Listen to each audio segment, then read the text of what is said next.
Me baking cookies all alone because my boyfriend prefers to play FIFA. That was it. That was the partner shaming. He's obviously a horrible boyfriend and person because he chose his totally pointless but enjoyable activity over her totally pointless but enjoyable activity. I mean, let's check the comments. Wake up and break up. Bake a new boyfriend. Do not give him a single one. Red flag.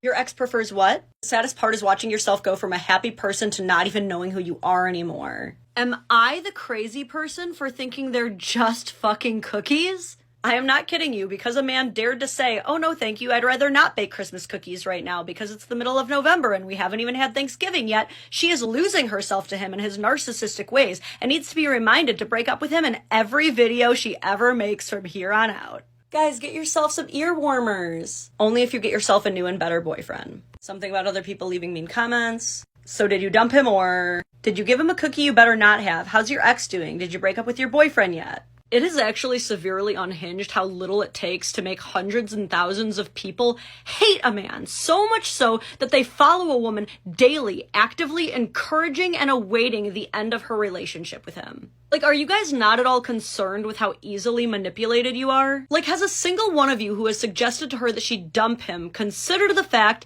that the video is 10 seconds long? No, just anytime your boyfriend doesn't do what you want him to do, you dump him? Right. Look, if your partner ever actually dumps you because they cannot coexist in the same house as you without doing the same exact activity, take the dub. A win's a win. Follow me for 5 reasons why I want to divorce my husband today. Why is it always the Christian worship moms who joke the most about divorce? But please go on and tell us why you want to spit in the face of God. Okay, both of you are wrong for this. You should both be closing both lids for several hygienic purposes. Google the toilet plume, okay? You both lower, you both lift. Go to confession.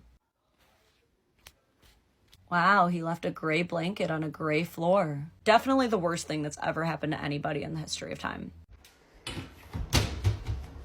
All right, if this is a woman claiming she doesn't leave cabinet doors open, she's a liar. That's like our fucking calling card, dude. But even if she was the one woman on the planet who never does this, which she's not, this is so far the most entitled and privileged list of complaints I've ever heard. And she's won me back over. That was fucking heinous. Men, no. I have no excuse for this. That's a no-no. Depending on what this fifth one is, we may actually be at an understanding. What kind of psycho? Oh God, no! She's wrong for that. She's so wrong. I'm actually so triggered right now. I can't believe we just watched that shit together. Hold on. What kind of psycho? He had it right. It's over, not under. All right, I actually support the divorce now. It's fine. This was never what God intended. When you want your tree to feel aesthetic, but your husband also brought his childhood ornaments into the relationship.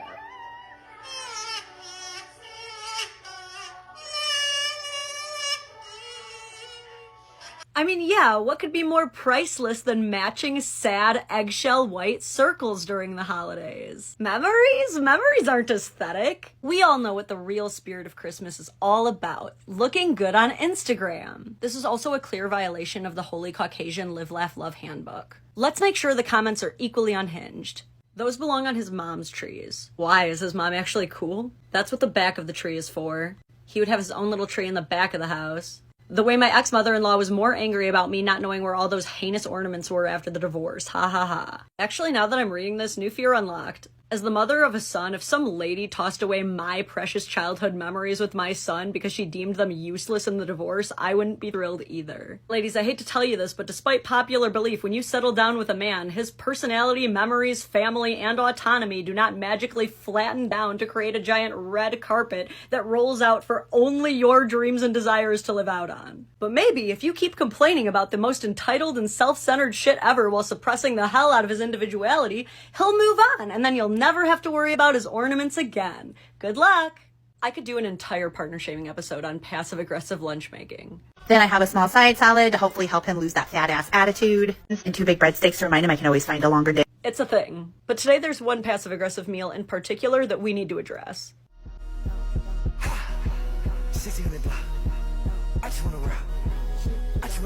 I can't say I've ever fed someone who's cheated on me that well in my life. That aside, we need to look at the caption.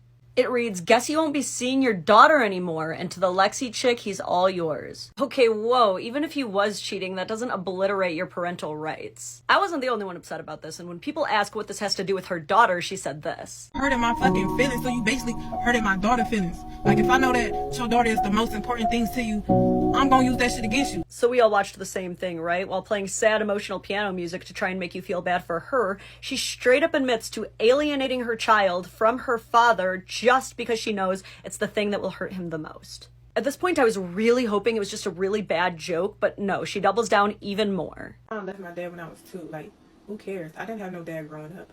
And then, like, he knew what was going to happen because I told him this before, and he still did. So her argument is that because she grew up without a dad, it's okay for her to force her daughter to go without hers. And in pure partner shaming, just kidding, we're fine fashion, she has already taken down all of those videos, replaced them with videos like these, and is pretending she never said anything like that and that Lexi never existed. But the internet is forever. We know what you did. This is also a really clear-cut example of how men end up staying in toxic relationships. She knows that she can control him with his child. It's messed up. You know what? Lexi wouldn't do this to him. It would be so awesome. It would be so cool. I've probably seen like 5 million versions of this same exact video. And ultimately, I don't know who to blame for this being plastered all over my feed. Is it the man's fault for not finally proposing after years and years and kids? Or is it the woman's fault for making this video in the first place? I just feel like nothing really sucks the romance out of a proposal like being publicly pressured into doing it through shame, guilt, and embarrassment. Now it begs the question, does it work? Because it's my understanding that shortly after she made this video, she did get the ring, just not without telling 500,000 people that she had to beg for it. And we don't know if he would have proposed without this video, but now because she made this video, we're kind of forced to believe that it was the video that made him cave, and that's kind of cringy for both of them. Ladies, if you feel like you have to beg, just let it go. And men, quit stringing the ladies along. If you know you're not going to marry them, just say that, because you don't need to get partner shamed into one of the biggest commitments of your life. So, do you want me to wake up, Billy Bob? Right. I know he's been sleeping this For whole the birth time. of his child, sure. No. Oh. As a matter of fact, I'm going to give birth so quietly that this man will not wake up. This labor and delivery nurse goes on to say that this woman actually ended up willing herself to deliver that baby as silently as possible to spite her husband. And the comment section taught me that that mother was far from alone. I did this too, out of pure spite. Some people gleefully shared stories about themselves and their nurses physically assaulting the father. One woman actually dumped him right there and then for sleeping. Now, I'm not saying there's never a time and place to be petty, but if the choices are sabotaging the entire experience of him getting to witness the birth of his child out of spite and resentment, or taking 2 seconds to wake him up, being petty seems incredibly cruel here. As a mother who had a child, what is that doing for you ladies? What do you win? Does it magically take away your own pain and discomfort? Personally, I'd rather him rest before the baby's here so that he's more ready to help when the baby does come so I can rest. And can someone explain this culture to me where it's okay for nurses to brag about how remarkably shitty they are to dads? This idea that it's some mortal sin if the non-birthing parent enjoys any peace during the labor has permeated so deep that this commenter even called themselves childish for not being able to stay awake for longer than 60 hours. But you already know there's already a lady out there right now saying, staying up for 4 days straight is the bare minimum. My new boyfriend can stay awake for a month straight. If he wanted to, he would. If I ever have another child, I'm putting in my birth plan. My husband is allowed to eat. My husband is allowed to sleep. If you even think about physically assaulting my husband, you're gonna be the only one sleeping in that delivery room. If you touch my TJ, not even the epidural will stop me from putting you in a rear naked. But that's just me. I actually like my partner. You let me know. Is a spite birth deserved or just petty? Let's talk about it.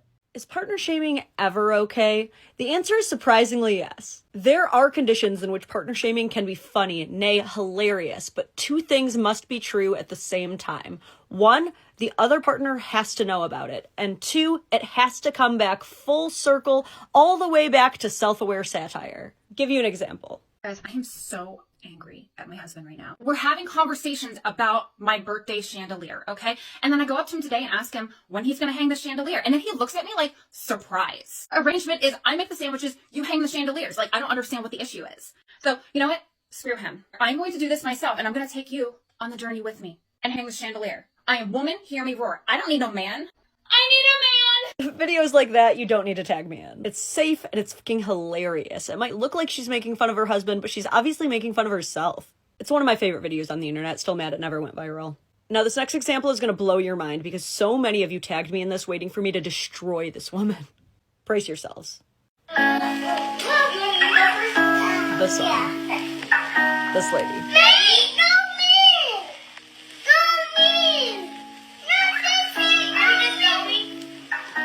The creator of that video is Sammy Head, and I have no idea if that's her real name because she also claims that 2 of her kids' names are Incisor and Portabella. And that's because Sammy is one of the most galaxy-brained women of all time. I hate to break this to you, but her whole page is satire and one of the greatest social experiments of all time. One thing I keep saying in this series is even if you think your partner shaming is lighthearted and playful, the internet always comes for blood, and her comment section is an immaculate display of that. Sammy tells these stories about these awful things her husband is doing, and the comments get so riled up and so reactionary that they miss these key details that prove it's all a joke. She had women telling her to divorce her husband over this. Completely missing the caption, "Just kidding, that was me." This is another one of my favorites. And she still gets comments like this. What I love about this creator is that whether people realize it or not, she's exposing this very reactionary culture we live in, where if any woman on the internet who we don't know says anything negative about her husband, we take it as the gospel and knee-jerk reaction yell divorce. Meanwhile, we don't actually know anything about these people. Is it real? Is it a joke? Are we even getting the full story? So while partner shaming is a real awful thing, not everything is partner shaming. Some couples are just really fucking funny. And as proof, I want to end on this. My friend sent me that video that you posted on TikTok of me sleeping while I was supposed to be watching the girls. And Could you please delete it?